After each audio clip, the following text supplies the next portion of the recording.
Voy a abordar las metodologías aplicadas y en este caso no le denomino como metodologías, le denomino más bien las rutas que seguí.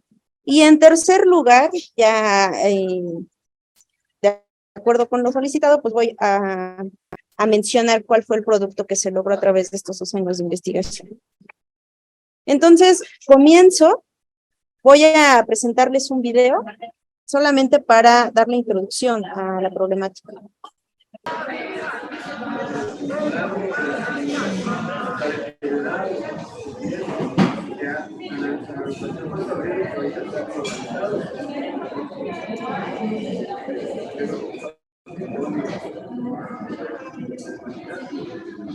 Bueno, digamos, eso pues dice la UNESCO, pero no todos decimos lo mismo. Yo no digo lo mismo. Aquí en Tarima hemos tenido mucho debate al respecto. Hemos investigado, hemos propuesto otras cosas. Por ejemplo, a mí no me interesa ir a concursar ya, realmente. Yo a lo mejor hace 3 años participé porque, pues por los amigos, ¿no? Porque luego ellos también fueron a concursar en otras cosas y me animaron y me animé, pues. No gané nada, digamos, un premio. Pero luego estuve reflexionando al respecto y caí en la cuenta de que pues no era así. No es como se fortalece o como se protege o se garantiza que la pirepa va a sobrevivir. Más al contrario, me parece que se pone en riesgo.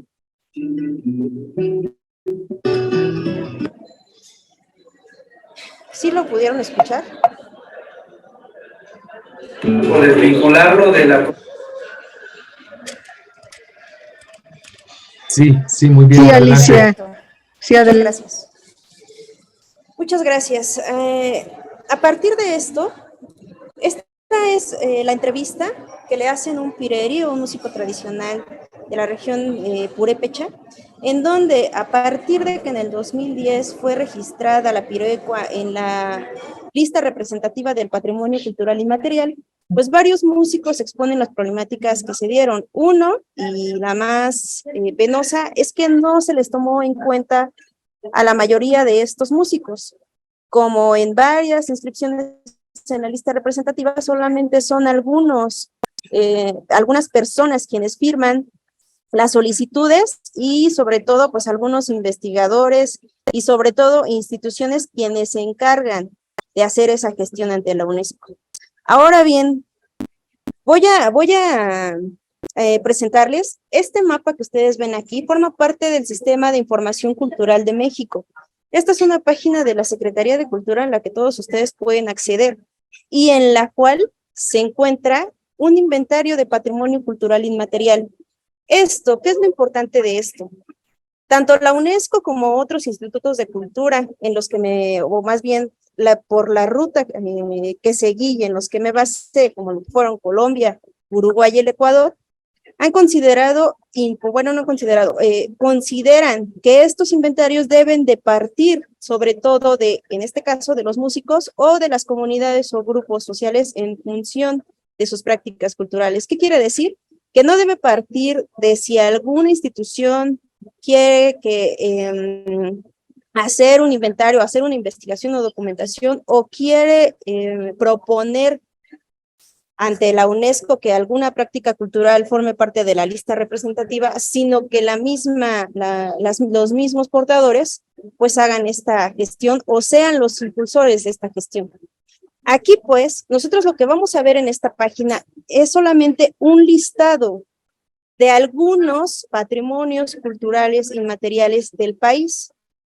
¿Cómo llegué con esta página? Bueno, esta página es de acceso abierto y a través de la Dirección General de Culturas Populares me fue informado que existía un inventario previo. ¿Qué son estos inventarios y por qué hablo tanto de ellos? Estos inventarios básicamente son documentaciones que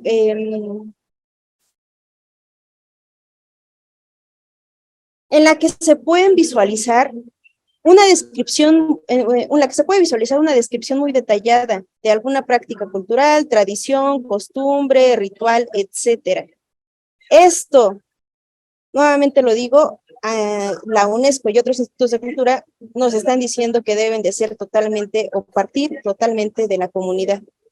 Aquí lo que tenemos en la página del Sistema de Información Cultural es una lista que nada más tiene algunas cápsulas de información sobre la tradición que aquí se encuentra inventariada. ¿A qué me refiero con una cápsula? Parten desde descripciones de 50 palabras hasta 250 o 300. ¿Y qué es lo que tenemos? Muchísima bibliografía por revisar. No aparece nada de trabajo de campo como se supone deben de ser estos inventarios. Ahora bien, durante este trabajo de investigación, yo no nací en Guanajuato, yo no vivo en Guanajuato, vivo cerca de la Ciudad de México, pero por cuestiones de cercanía, platicando con mi asesora, pues bueno, propusimos hacer un trabajo en Guanajuato. ¿A dónde me fui? Me fui a la región noreste del estado. Esta región noreste del estado forma parte de la Sierra Gorda en México. Esta Sierra Gorda en México está compuesta, bueno, la conforman 3 diferentes estados, Querétaro, la zona media de San Luis Potosí y el noreste de Guanajuato. Llego entonces a el municipio de Jichú. En el municipio, bueno, cercano al municipio de Jichú se encuentra otro municipio que se llama San Luis de la Paz. Y entonces me encuentro que en este inventario se encuentran, o hasta el momento de revisarlo, yo inicié la maestría en el 2019, se encontraban registrados tres prácticas culturales. En este caso, 2 correspondientes a la lengua chichimeco jonás y una de sus variantes el uzda, y otro, una tradición del municipio de Salamanca en Guanajuato. ¿Por qué hago esta referencia? Porque sí están considerando esa región del noreste de México, pero no están considerando la totalidad de sus patrimonios culturales y materiales. Hoy en día, revisando nuevamente esta página del Sistema de Información Cultural, pues solamente, aquí me faltó un mapa, solamente se encuentran 2 de estas tradiciones, ya ni siquiera son las 3 que habían considerado, sino 2. No hay alguien en la Secretaría de Cultura, en la Dirección General de Culturas Populares, que es de donde sale esto, que nos sepa decir cuáles son los criterios que han tomado en cuenta o en consideración para introducir o para actualizar este inventario. Hoy en día solamente queda la lengua chichimeca jonás y la cerería de Salamanca. Con esto quiero hacer referencia que no solamente en el noreste del estado pues hacen prácticas culturales que inventariar o que poner por lo menos en esta base de datos, sino que también hay muchísimas otras que el estado tiene. Me parece que 4 de ellas muy importantes son la gastronomía en el estado, la tradición del dulce de alfeñique en el estado, que además por lo menos en la capital del estado pues hay una feria que se pone en vísperas de la celebración del Día de Muertos. También las fiestas, las iluminaciones en Guanajuato en honor a la Virgen de Guanajuato o el Día de las Flores en conmemoración del Viernes de Dolores del Estado. Hay muchísimas tradiciones y como estas hay muchísimas otras más. No hay algún criterio de consideración por la cual nada más estén 2 en ese mapita, pero bueno, partiendo de esto y de que hacen falta documentación, pues entonces, ahora sí, abordé lo que llamarían una metodología, yo lo abordé como una ruta o una forma de abordar este tema.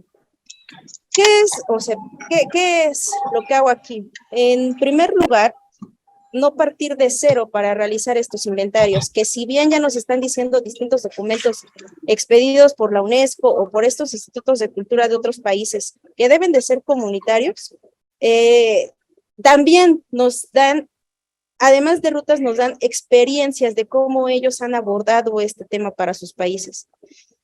Fue entonces que me encontré con 3 cuadernillos que forman, digámoslo así, la base metodológica, además del trabajo etnográfico que fui a hacer a la Sierra Gorda, pero forman la base o la ruta, la ruta metodológica por la que me guíe. El primero de ellos, denominado Inventario de Patrimonio Cultural, proceso de identificación y recomendaciones de salvaguardia, elaborado por el Ministerio de Cultura de Colombia. Y aquí, además de la serie de pasos que dan para llegar a los productos de inventario, en donde hacen hincapié en el trabajo de comunitario, pues proponen tres, sobre todo. Uno, realizar bitácoras de todo el proceso, es decir, que quede documentado la bitácora de todo el proceso. Dos, que con esa información que resulta de esta investigación se puedan hacer algunos documentales o algún producto audiovisual que pueda ser divulgado y difundido. Y el último, que fue el que yo tomé en consideración, realizar fichas de registro. En el segundo de estos cuadernillos, denominados Saberes Compartidos, Proceso de Patrimonio Cultural Inmaterial del Uruguay, aquí, más que proponer algunos productos que pueden resultar de esto con base en el trabajo comunitario, aquí lo que nos está dando son una serie de recomendaciones al hacer trabajo de campo o lo que llamarían en antropología, pues al hacer alguna etnografía. Aquí también me basé, porque en este cuadernillo se encuentra inserto una tradición muy similar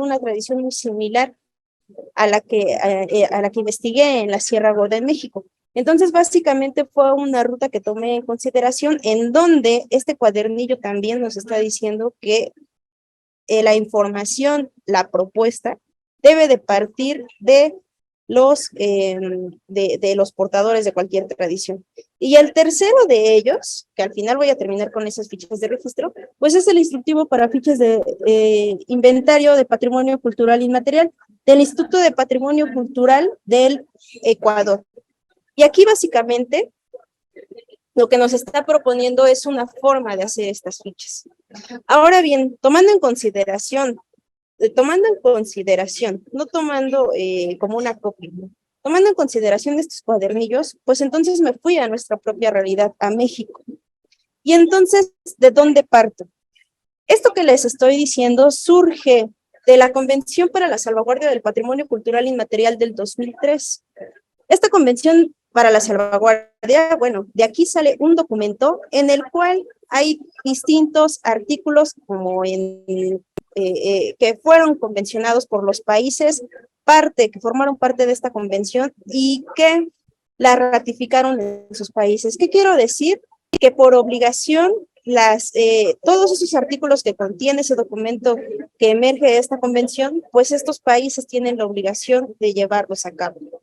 Entre estos, en los artículos 11 y 12, además de hacer alusión a qué denominan como salvaguardia de patrimonio cultural inmaterial, que de forma muy general es la documentación de este patrimonio y las formas de cómo puede salvaguardarse para las siguientes generaciones, pues en el artículo 11, pero sobre todo en el 12, hace énfasis o propone realizar inventarios de patrimonio cultural inmaterial. Ahora bien, eso que están viendo en la pantalla, pues solo forman parte de dos documentos que que me facilitaron en la Dirección General de Culturas Populares del Gobierno Federal aquí en México, en donde es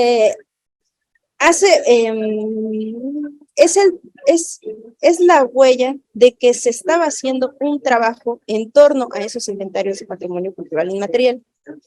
Estos dos documentos, que es el primer encuentro sobre patrimonio cultural, inventarios, 2 puntos y seguido, criterios y categorización, realizado el 28 de julio de 2008, y ese segundo encuentro de patrimonio cultural inmaterial, realizado el 17 de octubre de 2008 también, ambos en el MUNAC, fueron el preámbulo o iniciaron los trabajos para que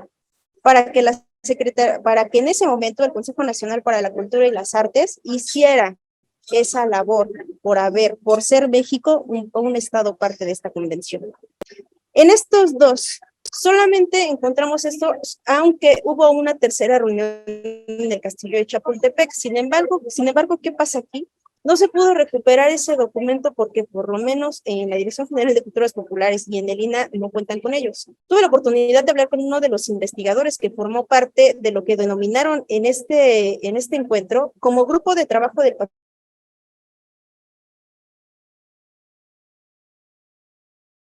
material.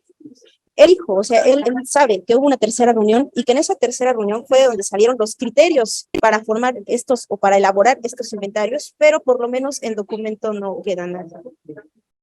Ahora bien, este grupo de trabajo de patrimonio cultural y material que surge allá en el 2008 a raíz de estos dos encuentros, fue conformado por el INAH, por el INBA, por la Dirección General de Culturas Populares, es más, bueno, más bien por sus representantes, pero también por el Instituto Nacional de Lenguas Indígenas, por la CDI y por segundo,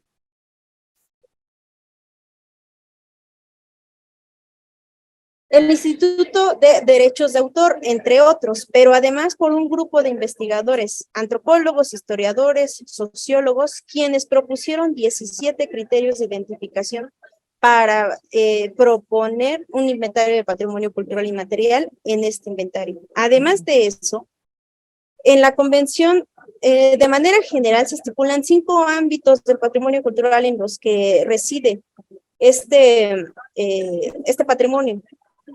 La convención deja de manera muy general, a reserva de cada país, actualizar esos ámbitos. Y de este grupo de trabajo, es decir, de estos 3 encuentros, también surge una clasificación que al final solamente la pongo como muestra representativa. El trabajo de campo y documentación, entonces, que realicé en el municipio de Jichú, fue como todo, bueno, como si hacemos una regresión con esto. Iniciamos la maestría en el año 2019 y en marzo de 2020, pues bueno, básicamente cerraron puertas escuelas, cerraron puertas bibliotecas, cerraron puertas archivos, cerraron puertas tiendas, cerraron puertas muchísimas cosas.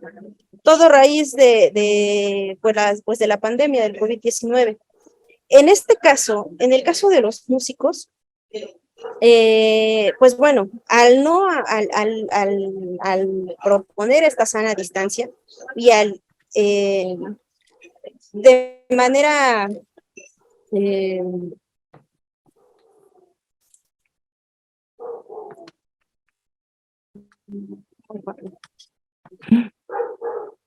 manera formal, de parar un poco las fiestas, no solamente en México y Guanajuato, sino en todo el país, y bueno, ustedes saben que en todo el mundo, estos músicos con quienes trabajé pues se quedan sin trabajo. En ese contexto entonces, ¿de qué les estoy hablando? Esta tradición musical es compartida por otros países de América Latina, Chile, Uruguay, Argentina, bueno, etcétera. ¿Y a qué me refiero con que es compartida? Me refiero a la estructura musical. A esta tradición musical denominada son, guapango ribeño o música de vara, como la denominé en este trabajo de investigación, consta de 3 partes muy importantes. Pero ¿qué es lo importante en este sentido?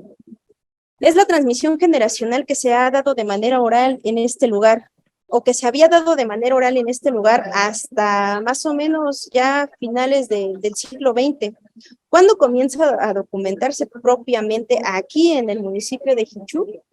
A partir de los 80s, 90s, 2000, sobre todo en el 2000. Algunos investigadores que pongo al final de la presentación, entre ellos Sibet, Jiménez de Báez, Fernando Nava, etcétera, hicieron trabajo de investigación en la región, pero sobre todo ellos se quedaron en la parte de la zona media potosina, en los municipios de Río Verde y San Ciro de Acosta.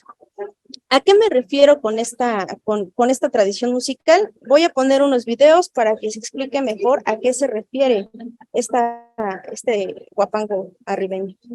¿Me dicen, por favor, si se escucha?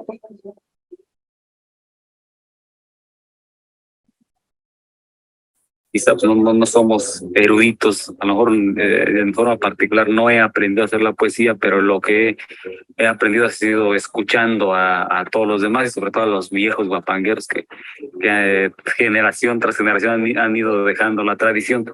Entonces ya cuando empezó a ver que los cassettes y que salían ahí en el radio los músicos, poetas buenos, entonces le empecé a poner oído a la poesía y a la décima, y empecé a darme cuenta que las poesías tienen un reglamento y las décimas igual. Por ejemplo, la métrica, las rimas son cosas muy interesantes, porque si no llevan eso, pues prácticamente no es nada. Tiene su medida, corrección, consonancia, contraposición, y a veces, pues de qué sale que esté hablando por las palabras chuecas, ¿verdad? Lo que le da vida a la poesía es la rima y la coordinación. Una poesía sin rima pues, no es poesía. Bueno, al menos digo yo que la poesía campesina acá. La primera parte de la poesía decimal, no es más que versos que van desde 5 sílabas hasta 14 sílabas o quizá más, que van manejados por una planta de cuatro renglones. ¿Sí se escuchó bien? Disculpen. Sí, muy bien, Alicia, gracias. Sí, se escuchó bien. Gracias. Bueno, ¿a qué se refieren con esta poesía decimal? En la región, esta composición, este guapango ribeño, esta música de vara consta de 3 partes. La primera de una poesía, la segunda de un decimal y la tercera de un jarabe o un son, que básicamente pues en la región pues se zapatea en el caso de su versión profana. ¿Por qué? Porque como muchas tradiciones musicales, o en su mayoría, pues estas músicas tradicionales también tienen su versión católica, pues. ¿De qué consta esta primera parte? De lo que les está hablando de la poesía. Estas poesías pueden ser de 16, o también me llegaron a decir que pueden llegar a ser hasta 16 sílabas. Consta de una planta de 4 versos que a su vez se versan 5 veces. ¿Y a qué me refiero con esto? En la imagen que están viendo y en la poesía que pongo como ejemplo, es una poesía del señor Ángel González, un poeta, un trovador de la región, denominada El guapango es tradición. Los versos son: el guapango es tradición desde tiempos ancestrales, las poesías y decimales alegran el corazón. Después de esto va una primera estrofa. Después de esta primera estrofa, esa planta que les acabo de decir se vuelve a repetir. Comienzan con la segunda estrofa y la planta nuevamente la vuelven a decir. Comienza la tercera estrofa y nuevamente la planta comienzan a cantarla.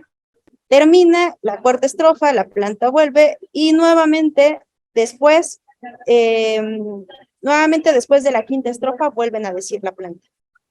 Estas básicamente siempre se han escrito. ¿A qué me refiero con eso? En la región hay una diferenciación entre los poetas y los trovadores. En el caso de los poetas son quienes escriben sus poesías antes de hacerlas. En el caso de poetas y trovadores, sobre todo, todos ellos escriben estas poesías. ¿Qué es lo que ahora, en estos cambios generacionales, con esta nueva generación que hoy ronda por los valles de la Sierra de Jichú, está pasando? Que ya no están memorizando esta planta, que llevan un cuaderno y entonces lo que hacen es leerlo. Esto, por lo menos para las generaciones anteriores, pues es un cambio que, pues que ellos no es que lo tomen a mal, pero bueno, ellos se están dando cuenta que estas nuevas generaciones ya no se están esforzando tanto como en otros tiempos. Después de esta primera parte de la poesía, pues, con la segunda parte y la del decimal. Y ahora sí voy con esta diferencia entre poetas y trovadores, que básicamente es que un trovador va o sabe improvisar. Esta segunda parte, que es la del decimal y que se le relaciona, o que básicamente es la estructura de la décima espinela,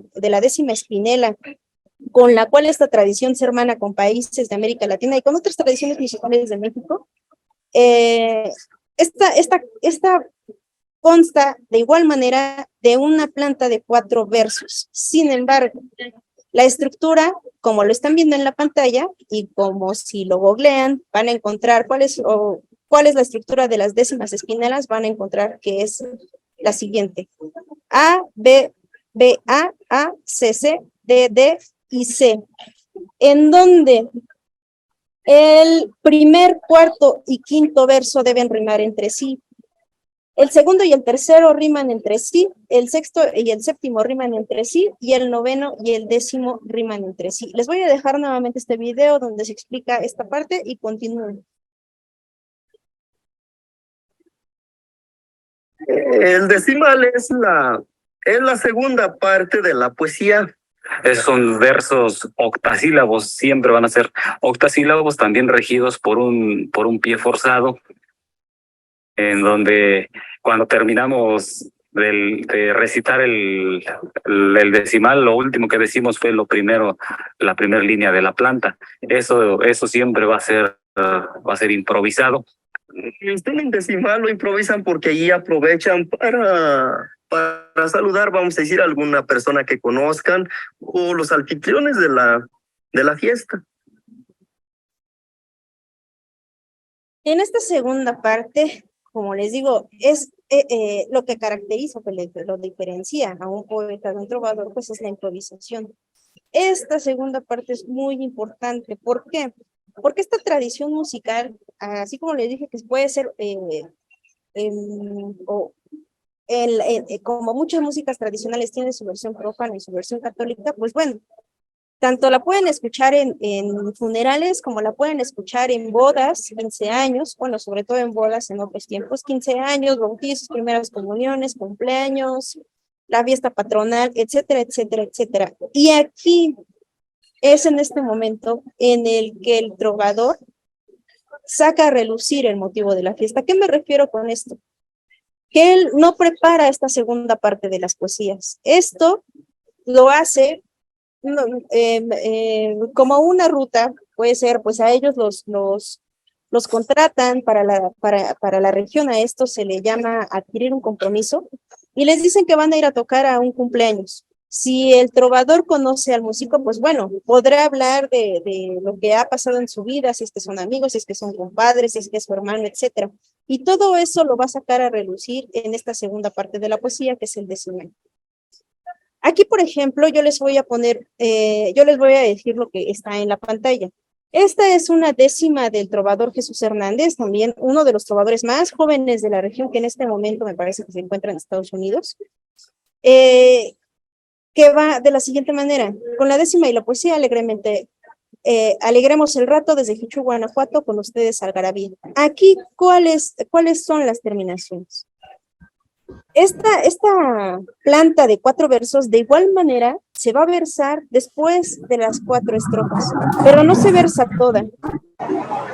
Aquí, por ejemplo, después de la primera décima, lo que va a terminar, si se dan cuenta en sus pantallas, son 9 versos de esa primera décima. La décima, o el décimo verso, va a ser el primer verso de la poesía.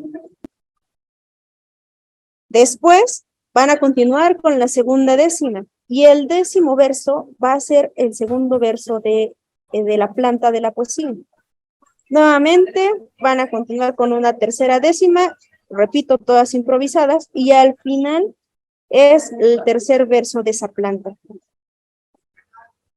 La cuarta décima cumple con la misma función, terminan, y ellos tienen que terminar esa parte media de la poesía con el cuarto renglón de la planta. Aquí no se canta toda la planta, sino que se va glosando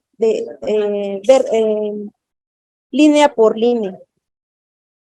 Y ahora bien, en la parte profana, que es la que les voy a pasar en el siguiente video, que es la que termina con un jarabe o un son, pues aquí básicamente es labor de los 4 integrantes de esta tradición musical, pues alargar más la pieza para que la gente continúe bailando. Voy a ponerles el video. El decimal. Lo que corresponde a las sinfonías de las balonas, ¿verdad? Que viene siendo como así.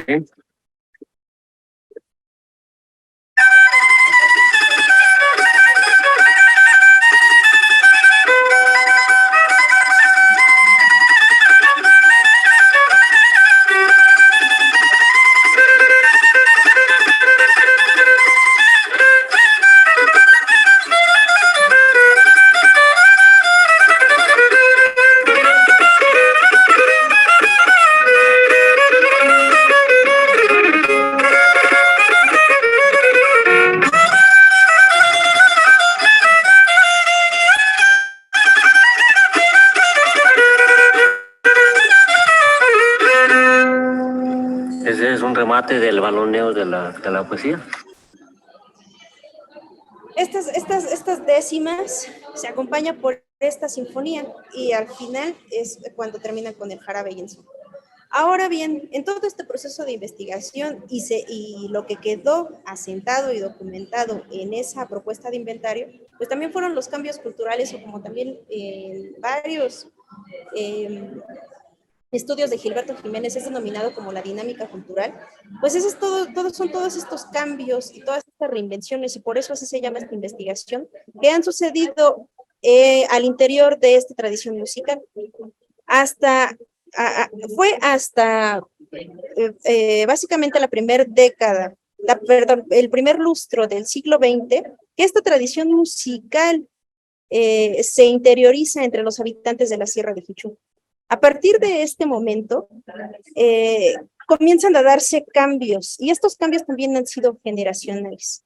¿A qué me refiero con esto? Cuando esta tradición migra de la zona media potosina, que es conocida también como la cuna del huapango arribeño, a esta parte del noreste del estado de Guanajuato, pues nada más esta tradición musical era integrada por dos personas que tocaban un violín cada una. A estas personas se les denomina en la región como vareros, y un trovador o un poeta que en aquel entonces tocaba una guitarra clásica, una guitarra convencional, como la que la mayoría de nosotros hemos visto en los tríos, una guitarra española, como también se le conoce. A partir de este momento, y también por influencia de la zona media potosina, pues comienzan a gestarse cambios al interior de la tradición entre los habitantes de la Sierra de Jichú. ¿Por qué? Porque fue primero que en la zona de Río Verde y San Ciro de Acosta, en San Luis Potosí, fue primero ahí que se dieron dos cambios importantes. El primero, el cambio de esa guitarra clásica o esa guitarra convencional por una guitarra guapanguera, y el segundo, la integración de un cuarto integrante a esta tradición musical. ¿Y esto a qué hace referencia? Y esto solo lo estoy diciendo porque todo eso quedó documentado en esa investigación y es una propuesta de cómo deberían hacerse estos inventarios, que este cuarto integrante pues tiene que ver con esta denominación de son o huapango arribeño. Si la mayoría de nosotros hemos escuchado hablar del huasteco, que nos habla de la región huasteca de México, pero el arribeño, ¿por qué? Y uno de esos porqués fue por la integración de la vihuela. Cuando esta tradición musical migra al noreste del estado de Guanajuato, a esta tradición musical también se le conocía nada más como el huapango de Río Verde. A esta tradición musical en Querétaro muchas personas le siguen denominando como el huapango de Querétaro, pero aquí en Jichú a esta tradición musical se le reconoce como huapango arribeño. Y ese cuarto integrante tuvo mucho que ver. ¿Por qué? Porque fue a través de la incorporación de una vihuela que se escuchó con más estruendo el sonido de esta tradición musical, además de otras dos formas en las que también este huapango arribeño tiene una definición. La otra, que están en la región más alta de estos municipios del noreste de Guanajuato, en la Sierra de Jichú, Guanajuato, por eso le pusieron arribeño. Y la tercera, que es que está plasmada en una de las fichas que voy a presentar, pues fue porque simplemente arribó a estas tierras. Estos cambios importantes que se han dado, vuelvo a repetir, a partir del primer lustro del siglo XX, pues también fueron parte muy importante los instrumentos de los cuales fueron hechos los primeros instrumentos de los músicos que hoy tienen entre 80 a 90 años. Hace poquito, hace como 2, 3 semanas, murió uno de los músicos más longevos de esta tradición y de quien todavía pude recuperar algunos testimonios. Los primeros instrumentos, como lo ven en la pantalla, no sé si alcancen a ver, pero algunos de ellos fueron confeccionados con partes de animales, y en este caso, para hacer las guitarras, pues lo hicieron con caparazones de armadillos. Otros de ellos, para hacer los violines, fueron utilizadas latas de sardina, y en general, la mayoría fueron confeccionados con materiales o maderas que se encontraban en la región, y además las cuerdas, como en muchas otras tradiciones musicales, si nos podemos hablar sobre etnomusicología, pues muchas de las cuerdas fueron elaboradas con tripas de animales o con lo que es conocido como el ixtle. Vemos en ambas imágenes, pues algunos de estos instrumentos representativos de estos cambios. Hoy en día esto ya solamente, como lo ven aquí, pues forma parte del recuerdo de muchos de estos compañeros. Hoy en día los instrumentos, pues bueno, por el acceso que también ya tiene la zona, por las vías de comunicación, pues muchos de ellos han llegado del exterior. Y bueno, pues ya, pues a un costo más alto. Ahora bien, estos cambios que quedaron plasmados en esta propuesta de inventario no formarían o no serían tan importantes si no fueran con una función. Y es aquí donde rescato el 14º criterio de identificación propuesto por ese grupo de trabajo del patrimonio cultural y material, en donde nos dice que interesa identificar las formas como la comunidad produce sus propios métodos de asegurar la preservación y transmisión de los bienes culturales como resultado de su experiencia y sus tradiciones. También las formas de preservación son un patrimonio. A partir de esto, y de acuerdo con la definición casi de diccionario que dan en ese documento que emana de la Convención de Patrimonio Cultural del 2003, en donde la parte medular está enfocado o hace énfasis en la transmisión generacional, es entonces donde rescato esto. Porque estos patrimonios culturales inmateriales son estas transmisiones de tradiciones o prácticas culturales, como lo denominamos desde el ámbito académico. Pero interesa identificar cómo es que se han transmitido a las siguientes generaciones, y eso básicamente es el resultado más importante de este trabajo. Estas tradiciones musicales, hago énfasis dentro al interior de este documento de dos cosas muy importantes. La primera de ellas, muchos músicos ya de unos 70 años, la primera de ellas es la manera en cómo interpretan ellos que aprendieron. En el lugar le llaman lírico, es aprendizaje lírico. ¿Qué quiere decir esto? Que es aprendizaje donde nadie les enseña. Muchos de estos músicos me dijeron, pues yo aprendí viendo a fulanito, viendo a sultanito, yendo a las fiestas patronales, yendo a los camarines, que es la forma en la que se le denomina a la versión católica de esta tradición musical. Y otros de ellos, con más fortuna, pues entonces aprendieron con alguien que sí les enseñó directamente. Y aquí es donde hay otro de esos cambios generacionales. ¿Por qué? Porque cuando estos músicos buscaron la manera de integrarse a esa tradición musical, otros, y sobre todo hoy en día, se está haciendo de manera muy cercana. La imagen que están viendo es el señor Flavio Díaz, quien le está enseñando a tocar pues violín a su nieto. Este señor Flavio Díaz es uno de los más importantes vareros en el municipio de Jichú, y es papá de uno de los representantes jóvenes más importantes, no por eso quiero decir, más importantes de la región, de nombre Cari Díaz. Ellos aprendieron viendo, o líricamente, como le llaman. Ahora lo que quieren es que esta tradición musical continúe para las generaciones que vienen. Y además, algo muy importante, que esto se está dando al interior de los hogares, como en muchas otras tradiciones musicales, como las bandas de viento en Oaxaca, o como varios músicos en la región Purépecha, en Michoacán, o en otras tantas regiones. Pues bueno, uno va caminando por la región y lo que ve o lo que escucha son ensayos de músicos. Pues en esta región pasa exactamente lo mismo. Uno va pasando por las casas y lo que escucha es esa función, esa música armonizada también con el entorno. Otro de ellos que de igual modo aprendió de manera lírica, porque pues, no había nadie quien le enseñara, es el señor Ángel González, uno de los más importantes representantes de esta tradición musical en la región. Él, de igual manera, lo están viendo en dos imágenes, la central y la imagen derecha, pues le está enseñando a tocar en el interior o en la intimidad de su hogar a su nieto, pero también él le enseñó a sus hijos. Sin embargo, ¿qué pasa en la región? Muchas personas salen a trabajar a otros estados de la República, pero sobre todo se van a trabajar a los Estados Unidos. Y es en los Estados Unidos donde se encuentran los hijos de Don Ángel. Hay algo muy importante también dentro de estas formas en cómo se han transmitido estos conocimientos. ¿Y esto qué es? En los años 80 se crearon los primeros talleres de huapango arribeño. Esto, sí vale bien decirlo, a propuesta del trovador, digamos, el trovador más conocido fuera de la región de esta tradición musical, más representativo, el señor Guillermo Velázquez. Él, en conjunto con otras personas que vieron que a raíz de la migración esta tradición musical podría perderse, promovieron los primeros talleres. Estos primeros talleres, sí, con ayuda económica, sobre todo, o con programas culturales de gobierno federal y de gobierno local.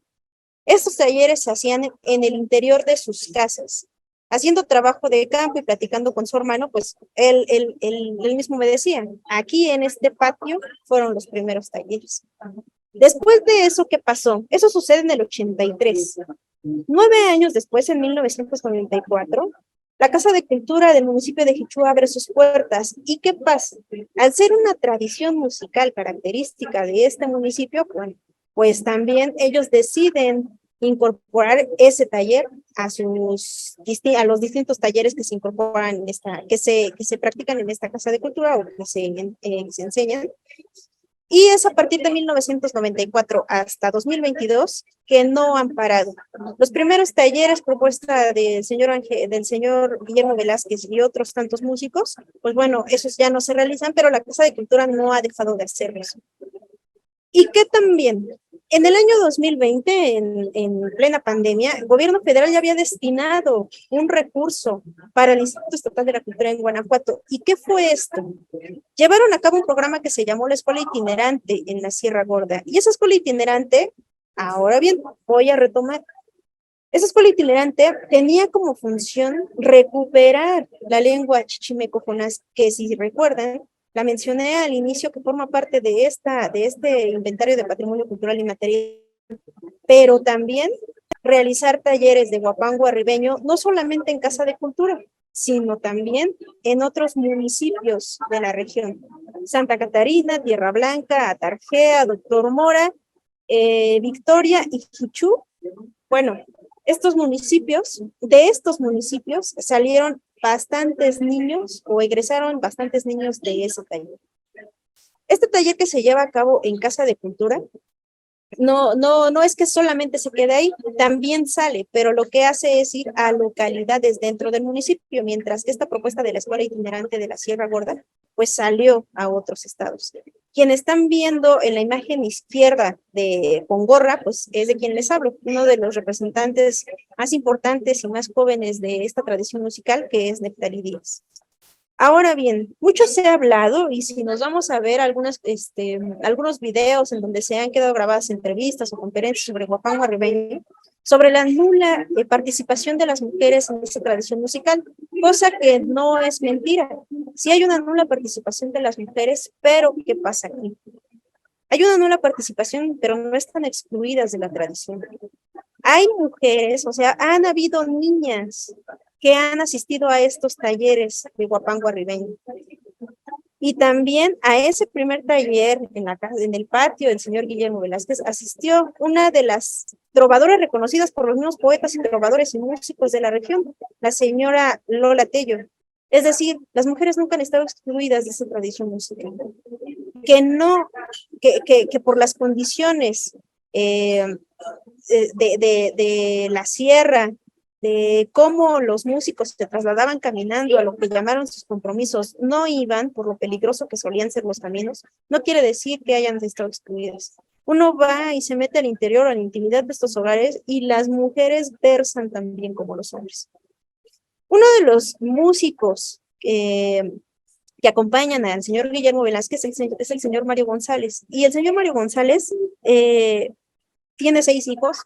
Sus 3 hijas conformaron el trío Las Palomitas Serranas. Y las Palomitas Serranas, que son quienes ustedes ven en la imagen derecha, han incorporado poesías de decimales en su repertorio. Entonces, no hay como tal una conformación de 4 mujeres, una alineación musical de 4 mujeres, pero eso no significa que no, o que tengan prohibido hacerlo. Después de todos estos cambios que quedaron registrados con base en ese trabajo de campo y el trabajo etnográfico y metodológico, después de las rutas seguidas y de lo que tenía o debía contener este inventario de patrimonio cultural inmaterial, pues termino de abordarlo con las fichas de registro. Y cómo se ha vinculado, o cómo más bien se vinculó la comunidad con estas fichas de registro.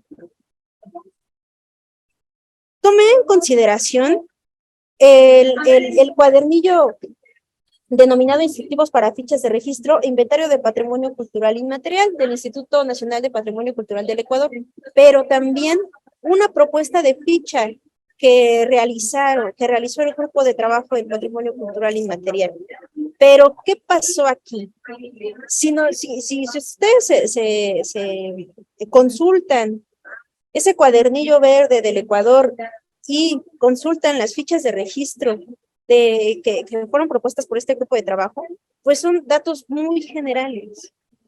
Lo que hice antes de realizar esta ficha fue ese trabajo de campo para saber qué era lo más importante que debían de contener estas fichas.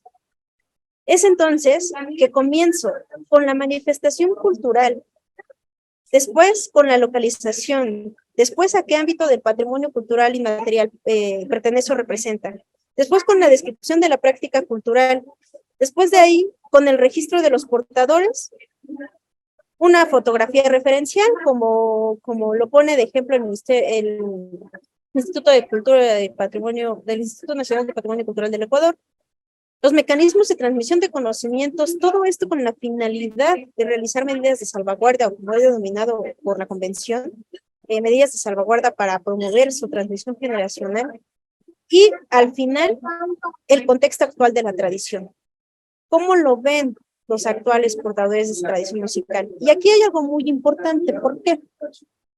Si bien yo hice este registro con la mayoría de los poetas y trovadores del municipio de Jichú, esta ficha de registro podría funcionar para registrar a los trovadores también, que ya hay bastantes en el municipio de Victoria, a los trovadores de Río Verde, San Cirilo de Acosta, Santa Catarina, en el estado de San Luis Potosí, y en los municipios del norte de Querétaro. Es decir, que esta ficha puede ser funcional si así lo requiriera. Vuelvo a repetir, esto es una propuesta de cómo realizar estos inventarios y del producto que puede volver a utilizarse para los demás portadores de estas tradiciones. En el punto número 1, ya para ir cerrando, pues entonces hago alusión de las maneras en cómo se conoce esta tradición musical en la región. Y entonces, ¿qué hice? Pues a su vez que fui llenando esta ficha con cada uno de los poetas, ellos me dijeron cómo ellos le conocían, si era uno o si eran las 3 maneras. Después de ahí me fui a la localización de la persona a la que estaba registrando. Los ámbitos del patrimonio cultural inmaterial, bueno, pues eso poco a poco se los fui explicando de dónde estaba haciendo este trabajo. Y aquí es muy importante también hacer alusión a lo siguiente. Hay varios investigadores, muchos músicos me proporcionaron algunas tesis de personas o de chavos o de doctorantes que han ido a la región a preguntarles acerca del guapango arribeño. Pero ¿en qué se han quedado esas tesis? ¿O en qué se han quedado en esos trabajos de investigación? Prácticamente en la estructura de la poesía, de la décima o de el jarabe o son. Cuando yo les preguntaba qué significa para usted el guapango arribeño, pues muchos de ellos me decían, ¿qué quieres saber? Y entonces cuando les decía que lo que quería saber era qué representaba para ellos, qué significaba para ellos, porque hay que recordar algo muy importante. Este patrimonio cultural inmaterial no es otra cosa que lo que Gilberto Jiménez ha denominado como la concepción simbólica de la cultura. Y eso es ahí en donde, pues, esa metodología que no fue y que no fueron ni 5 ni 10 preguntas muy estructuradas, se convirtieron en conversaciones de 2, 3 o 4 horas, charlas en el desayuno, charlas en las comidas o en la cena, charlas cuando estaban sembrando, charlas cuando estaban ensayando, charlas cuando se iban a los talleres. Esta fue la ruta metodológica que fui trazando. No me quedé en una serie de preguntas. ¿Por qué? Porque las preguntas, según con las investigaciones que pude ver acerca de esta tradición musical y con muchas otras, a la hora de preguntarse y de conocer la respuesta de estas personas, pues se hubieran quedado bastante cortas. Y en un principio se estaban quedando bastante cortas, por eso decidí realizarlo a manera de plática. La descripción de la práctica cultural, bueno, aquí les pedí o les solicité que me dijeran que me describieran con ellos, con sus propias palabras, perdón, qué era el guapango arribeño, cómo había llegado esa tradición a su localidad, si es que lo sabían. Ya con toda la investigación que había realizado, pues bueno, poco a poco les fui diciendo y ellos se fueron acordando de otras cosas y ahí es en donde se nutre más esta investigación. Si esta tradición ha experimentado algunos cambios o modificaciones, sí, no, y básicamente lo que pongo en esa dinámica cultural con todos esos cambios, pues fueron lo que me estuvieron diciendo.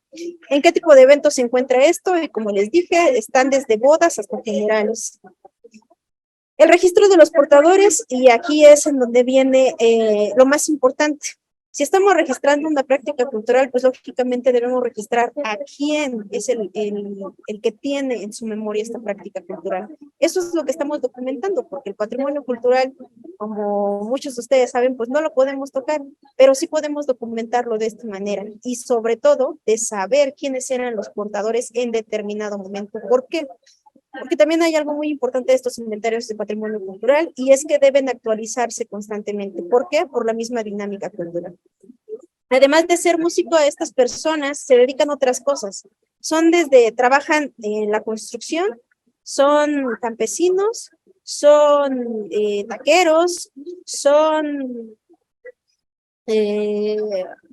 trabajan el ganado, etcétera. Es decir, la música la ven además de un oficio, como algo simbólico, como algo en lo que pueden pasar el rato y se les olvidan miles de cosas.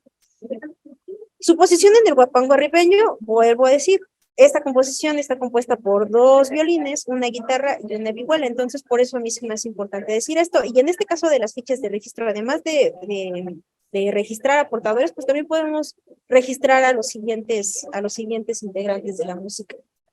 ¿Cuál es la función social del poeta o trovador? Pues bueno, esta función social, la mayoría de ellos es, no acordaron, sino que cada uno de ellos pues es muy importante, porque hoy en día ya no lo es tanto, pero en otros tiempos, al no haber televisión en la zona, porque esto también es muy importante de decir, en la mayoría de la región, la luz eléctrica comenzó a llegar hasta la década de los 90. En la cabecera municipal fue en los 70, pero después de ahí, poco a poco y muy lentamente se va extendiendo hacia el resto del municipio. Con una disculpa, Alicia, ya fue 1 hora, entonces si podrías ir a las conclusiones, por favor, ya tomamos las preguntas. Sí. Y bueno, en otros tiempos, pues bueno, era más importante el oficio del trovador. ¿Cómo fue su encuentro con la tradición, la fotografía referencial, los mecanismos de transmisión de conocimientos? Y esto también muy importante, ¿por qué? Porque estos inventarios de patrimonio cultural inmaterial son un paso previo a lo que también en la convención y en muchos institutos de cultura del mundo se ha denominado como los planes de salvaguardia. Entonces, lo que se encuentra aquí básicamente nos va a dar la pauta para realizar esos planes de salvaguardia. Y bueno, ¿cómo percibe la gente la tradición hoy en día? Si está en riesgo o si es una tradición que tiene larga data. las medidas de preservación de igual manera. Y nada más para concluir, pues les muestro la imagen referencial por no mostrarle todo lo que se encuentra en el documento en el que fácilmente pueden acceder en Google, puesto que está publicada en la página de la Universidad de Guanajuato de tesis. Las imágenes referenciales de los poetas de los que tomé este inventario. Neftalí Díaz el primero, el señor Álvaro Gil, el segundo, el tercero el señor Ángel González, el cuarto el señor Sebastián Jiménez, el quinto hijo del señor Álvaro Gil, que también ahí es una transición generacional muy importante, Ángel Gil, el señor Ciro Flores, que también su hijo es músico, Jesús Hernández, su papá se fue para Estados Unidos, pero él se quedó aquí y bueno, es uno de los trovadores más representativos, además de Neftalí Díaz, más jóvenes, y el señor Gregorio Oviedo. El señor Gregorio Oviedo, quien por más de 20 años ha sido instructor de ese taller de Huapango Ribeño en la Casa de Cultura. Y con esto estaría finalizando mi intervención, doctor. Muchas gracias.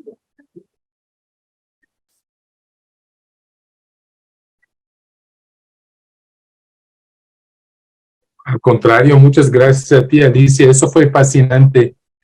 He estado admirando este género musical las veces que he tenido la oportunidad de escucharlo y gracias a tu presentación, pues ya pude ver lo que está detrás, ¿no? Profundizar en el tema. Es muy importante este trabajo. Ahora, antes de ir a las preguntas y comentarios de los asistentes, les platico que me llegó el resumen curricular de la maestra García en el transcurso del día cuando estaba en clase. Lo abrí ahora que estaba hablando. Entonces, con un poco de retraso, porque esto normalmente se hace antes de la presentación, les voy a leer este breve resumen curricular para que tengan más información sobre la exponente. Alicia Janet García Gutiérrez es egresada de la licenciatura en Historia por la Universidad Autónoma Metropolitana, Unidad Iztapalapa.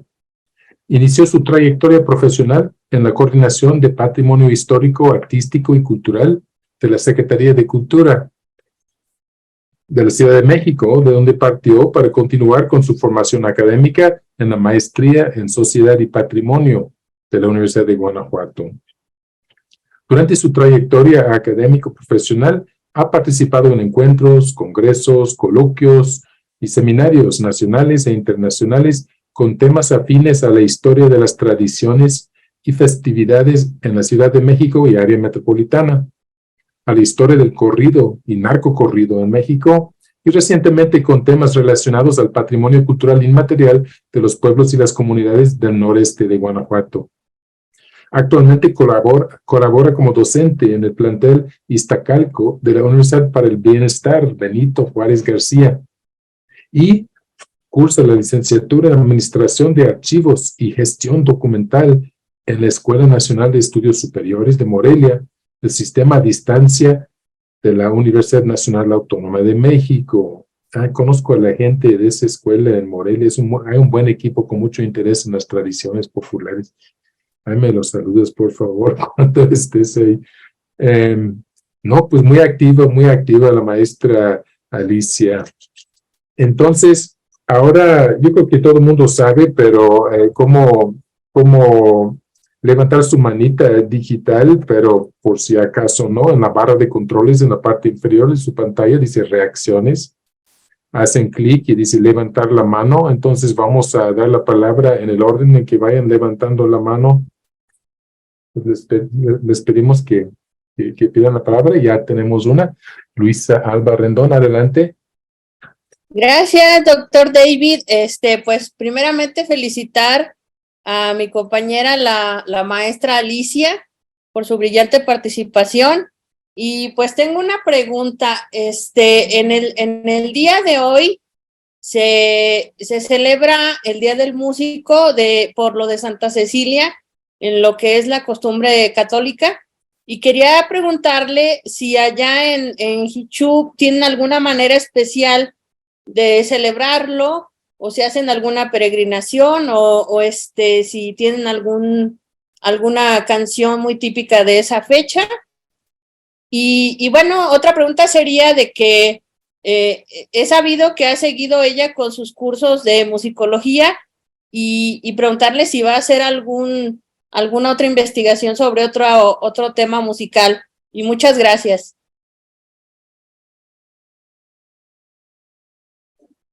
Gracias, Luisa. Hola. Hola. Bueno, no sé si quieren que vaya contestando conforme me van preguntando o dejo todo al final. No, sí, por favor, adelante. Sí, cada Ok, pregunta. perfecto. Sí, Luisa, el Día de Músico, como en varias tradiciones musicales, pues lo celebran hoy, es el Día de Santa Cecilia, la patrona de los músicos. ¿Qué hacen en Guanajuato? Bueno, más bien en la Sierra Gorda, en particular en el municipio de Jichú. En el municipio, a lo largo, en la extensión del municipio, hay varias localidades. Es sierra, entre cada localidad hay 1, 2, 3 horas de distancia. ¿Qué hay en cada una de esas localidades? Capillas. Y entonces, varias capillas son a Santa Cecilia. Y la gente, los músicos, se trasladan a tocar a esas capillas el día de hoy. Además de que también en la iglesia, aunque también ahí se revuelve un poquito con las bandas de viento, que también pues han permeado ahorita en el municipio, en la iglesia de San Francisco de Asís también hacen una misa, y en varias casas los músicos celebran este día. Ahora bien, sobre mis cursos de musicología, me interesa muchísimo. Platicando con uno de los señores que debo decirlo nuevamente, no recibí más que buenos tratos de ellos. Les decía, pues es que yo no sé tocar un instrumento, la verdad no se me da. Y uno de ellos, platicándole ya lo que había hecho, leyéndole otro de las investigaciones que hice acerca del corrido, me dijo, pero es que tú traes la música por dentro. O sea, no necesariamente me dijo, tienes que saber tocar para hacer estas investigaciones. Eso, platicándolo también con el doctor Benjamín Muratalla, que fue con quien realicé este capítulo sobre musicología, también me decía, pues es que mucha gente que hace investigación de música, pues no es músico, ¿no? O sea, y hacen investigaciones muy buenas. En este sentido, yo voy a hacer música o voy a investigar sobre música las veces que me sea posible. Créeme que lo de Guanajuato, lo del Huapango Ribeño llegó de manera muy fortuita. Tú sabes bien, y para los que no me conocen, yo no tenía ninguna relación con el estado, mucho menos con la región.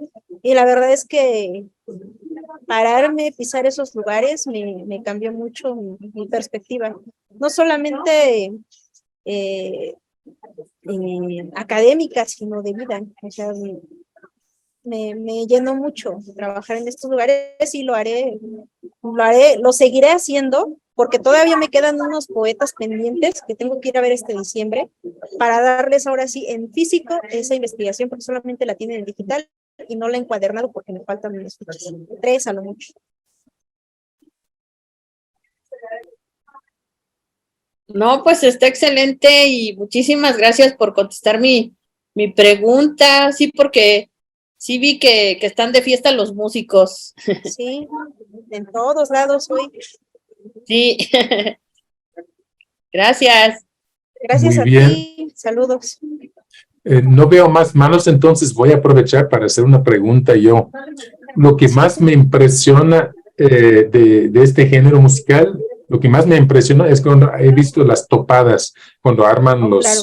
las plataformas de madera y dos grupos se compiten improvisando, ¿no? Contestándose, a veces burlándose, insultándose, defendiéndose. ¿Nos podrías platicar un poco más de las topadas? Sí, y aprovecho también. Les decía, muchas otras investigaciones se quedan en el género musical. La intención de esta investigación que realicé fue sobre todo en las formas de transmisión de conocimientos.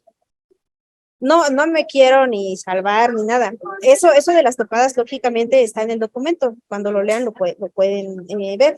Pero estas topadas a las que se refiere el doctor Wright, con estos cambios en la dinámica cultural, básicamente se han quedado muy cortas. ¿Qué eran o a qué se refiere con estas topadas?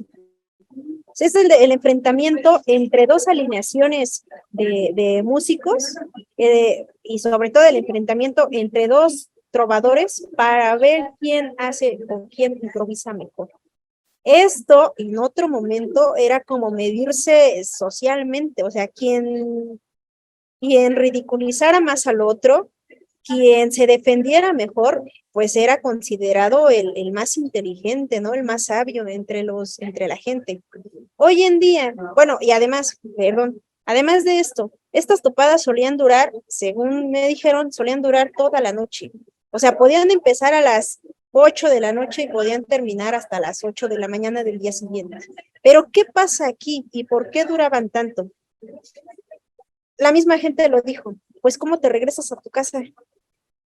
Hoy en día tienen la facilidad de prender el auto o agarrar la moto y se regresan a su casa, pero en ese momento, pues, ¿cómo se regresaron a su casa si no tenían automóvil? Se trasladaban caminando, entonces tenían que hacer más duradero el baile para poder quedarse. Hoy en día, con estos cambios generacionales, esto ya no pasa así.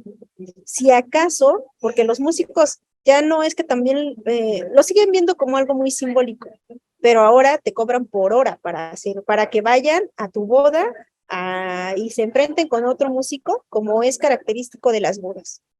Te cobran 5 horas y entonces esas 5 horas dura la topada. Es decir, esto también ha ido cambiando. Valga decir que hay dos muy importantes, por lo menos en el municipio de Ixchú. La primera de ellas, la madrugada del 15 para el 16 de septiembre.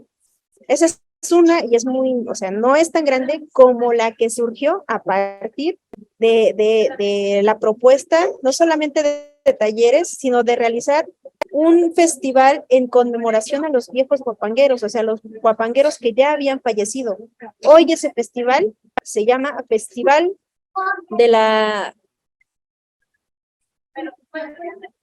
Festival del Guapango Arribeño y de la Cultura de la Sierra Gorda. Y eso, desde antes de que Guillermo Velázquez y este grupo de personas lo propusieran, desde antes se llevaba a cabo en el municipio de Ixchú la madrugada del 31 de la noche del 31 de diciembre y madrugada del 1 de enero. Este año también, nada más para invitarlos, si les ha llamado un poco este tema, este año se cumplen 30 años desde que ese comité organizacional de Guillermo Velázquez hace esa fiesta, que no es nada más del 31 al 1, sino que comienza desde el 28, 29, 30 y finaliza con la topada. Y esa topada sí dura toda la noche.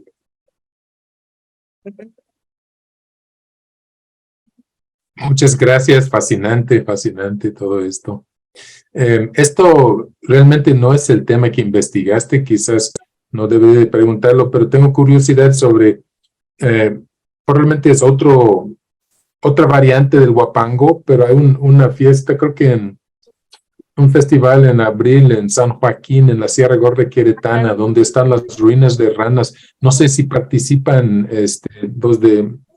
los del Huapango Arribeño en ese o viceversa, si hay contacto, supongo que sí, no sé. Sí hay contacto, pero sobre todo ese festival de Huapango de San Joaquín es para la versión huasteca. La versión huasteca y bueno, sus representantes de los municipios de Hidalgo, Veracruz, San Luis Potosí, pero de la región que no es la zona media. Sí han ido representantes de Huapango Arribeño, pero sobre todo está enfocando más al huasteco, al armonioso. Pero sí lo conozco. Muy bien, interesante. No sé si Luisa tiene otra pregunta o si se quedó la mano arriba de antes. Sí, tengo otra pregunta. Ahorita estaba recordando de lo que había comentado la maestra Alicia, de que hablaba de la migración de parte de los hijos de los guapangueros, y yo quisiera preguntarle si en ese intercambio de cultura, porque van pues de ese lugar que está lleno de diversidad y regresan a su comunidad, que si ha habido algunos cambios dentro de la propia música, o si ya hay más combinaciones, o si hay alguna mezcla importante, o se ha preservado tal cual. Esa sería mi pregunta. Gracias. Sí, una muy buena pregunta, Luisa, porque sí, claro que sí, o sea, así como se han abierto vías de comunicación, pues no es que por estar en la sierra la gente no traiga iPhone, sino que todo lo contrario. O sea, no hay hogar en donde no haya un migrante. Entonces, la mayoría de la gente trae un teléfono, un smartphone. ¿Qué pasa con esos teléfonos o con esas computadoras?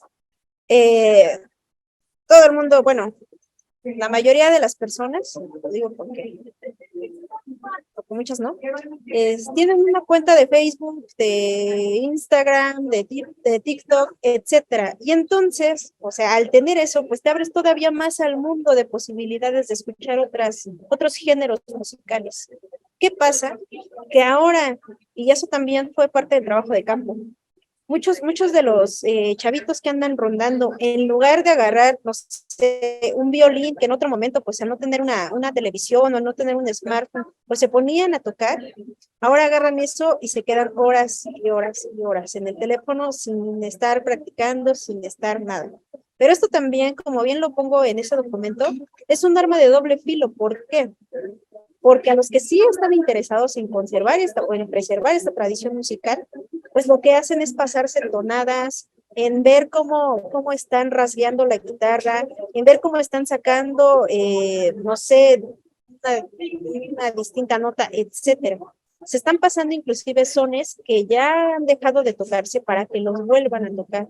Entonces esto, como le denomino ahí en ese documento, es un arma de doble filo. Mientras unos no lo están como asimilando, más bien no lo están utilizando para continuar con la tradición, otros sí. Y ahora, ya para hacer la relación directa con tu pregunta, pues sí, el huapango arribeño también se ha modificado con estas tradiciones. ¿Qué pasa? Hay una canción que me decían mucho en el trabajo de campo, que es la burra orejona, algo así. Bueno, la burra orejona nada tiene que ver con sones ni jarabes, con sones arribeños. Y entonces muchos de esos músicos, pues como se la pide la gente en la fiesta, pues la tocan.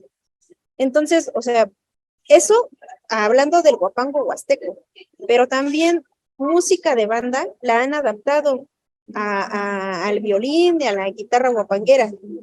Sí ha permeado muchísimo al interior de esta tradición. Muchos de los músicos que están inventariados en este ejercicio, me dijeron que eso sí lo veían como un riesgo, porque pues poco a poco han entrado otros géneros musicales, y pues esto del huapango arribeño pues ya no les gusta tanto. Pero sí, claro que sí ha permeado. No, pues muchas gracias por compartir tu experiencia. Sí, te agradezco mucho que me contestes mi pregunta. Hay que agradecer, pues. Si me Muy permiten bien. hacer un comentario al respecto, doctor, maestra Alicia. Claro. Yo asistí a un taller de danza folclórica acá con el BAFUC, con el maestro Roberto Martínez. Y efectivamente, en la semana que duró nuestro curso, vimos las pisadas del huapango arribeño, y entonces él nos decía cómo había la variación también tanto de la música, de la interpretación musical y de la aplicación en los pasos, ¿no? Que también había muchas variaciones, y se veía incluso también la variación en la vestimenta, sobre todo de las personas que trabajaban en la temporada en los Estados Unidos y luego volvían, ¿no? Entonces ellos ya venían pues más sofisticados, con sus botas picudas, con sus camisas diferentes al resto de la comunidad que permanece ahí en el sitio. Y entonces pues todo esto estaba ya, pues, era una mezcla pues de culturas, ¿no? De alguna manera se estaba introduciendo acá en las comunidades arribeñas. Sí, muchas gracias, era lo que quería comentar. Gracias, porque sí me hiciste recordar eso y va muy relacionado con lo que está preguntando Luisa. En la región son alineaciones que no tienen la obligación nada más de tocar con una alineación. O sea, si alguien los invita, oye, tengo una tocada el viernes, ¿me acompañas? Sí. Bueno, no están casados con una sola agrupación musical. Otra de estas cosas, con estos cambios generacionales, bueno, y antes, cuando no estaban, no, porque no están casados con ninguna agrupación musical, no tienen nombre. Nada más va a venir Sebastián Jiménez a la topada. Está bien, ¿con quién viene? Y nada más mencionan los nombres de los músicos. Ahora bien, me parece que todos hemos escuchado música de banda. Y nada más por hablar de la más representativa, me parece, pues la banda El Recodo. Son como 16 o 20 vestidos de la misma manera. ¿Qué está pasando también en el guapango arribeño, en las jóvenes, sobre todo, más bien en esta generación joven, que ya se compraron camisas iguales, que ya se compraron zapatos iguales, botas iguales, sombreros iguales para ir a tocar? Eso no quiere decir que se estén casando con un mismo grupo, sino que ya también es una manera de representar. Y como la décima que leí de Jesús Jiménez sobre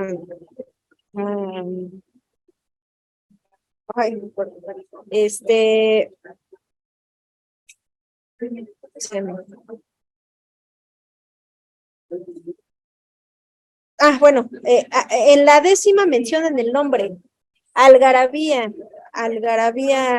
Arribeña, algo así. Bueno, también ya se están poniendo nombres, algo que en otro momento no estaba pasando. Entonces sí, vuelvo a repetir, son cambios generacionales y esto está permeado pues por lo que están viendo desde el exterior. Ahora también lo están haciendo. Y sí, tienes toda la razón.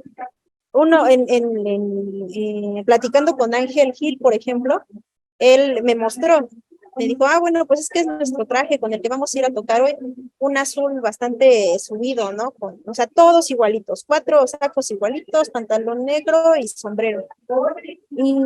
Y esto fue un regalo de su hermano. Su hermano vive en los Estados Unidos y lo que hizo fue mandarle a hacer ese traje para que sus hermanos se vean. Entonces, pues también tiene algo de significativo para ellos.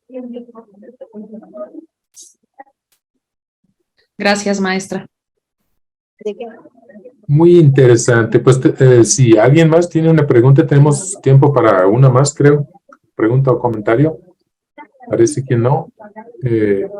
Entonces pido un aplauso virtual o auditivo. Aquí están mis manitas aplaudiendo, mis manitas digitales. Excelente presentación, Alicia. Increíble tu trabajo. Me da mucho gusto ver que estás en la docencia. Y aparte estás estudiando para seguirte preparando, se ve que tienes mucha energía y esperamos ver cosas así de grandes en el futuro, ¿no? Más investigaciones tuyas. Me gustó mucho la presentación. Sí, muchas gracias. Gracias, doctor. Muchas gracias. A todos. Cintia, gracias. De nada, maestra. Si no hay algo más, doctor, pues agradecemos a todas y a todos su participación, a su asistencia en esta cuarta sesión del curso virtual y los esperamos el próximo martes en punto de las 5 de la tarde. Muchísimas gracias por su excelente disertación, maestra. Gracias, doctor, por su moderación y seguimos en comunicación. Que tengan ustedes bonita tarde, bonita noche.